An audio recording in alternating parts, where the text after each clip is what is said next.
10th class మీద ఈ అమ్మాయికి ఇక్కడ పడేలాగా ఈ అమ్మాయి నీ 10th క్లాస్ సర్టిఫికెట్లు ఎక్కడ ఉన్నాయి? స్కూల్లో ఎందుకు పెట్టించావు? పాస్ అయ్యావా నువ్వు? ఆ సర్టిఫికెట్లు నీకు జాబ్ ఏంటి అని చిన్నది. నేను ముందు స్టార్ట్ చేయించేస్తాను పని. మీరు ఈలోగా ఎక్కడ ఉంటారు? ఈ లోపు ఎక్కడ ఉంటారు?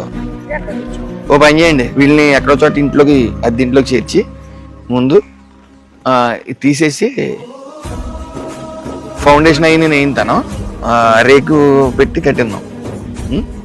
దానికి ఏమన్నా సహకరించే మ్యాండేటరీ కదా, లేదా చేసేద్దాం పని. వీళ్ళని పెట్టేసినట్టు పని స్టార్ట్ చేయించేద్దాం. ఎవరన్నా మంచి మేస్త్రి ఉంటే తీసుకురా. 2 రోజులు పడుతుంది. అప్పటి వరకు అద్దె నేను కడతాలే. అదే అది ఫోన్ పే ఏదైనా పెట్టు, అది ఎంత అయితే అంత 2 నెలలు పడుతుంది. ఎలాగా రేపు స్పీడ్గా స్టార్ట్ చేసినా 2 నెలలు పడుతుంది కాబట్టి పెట్టేసి చెప్తాను.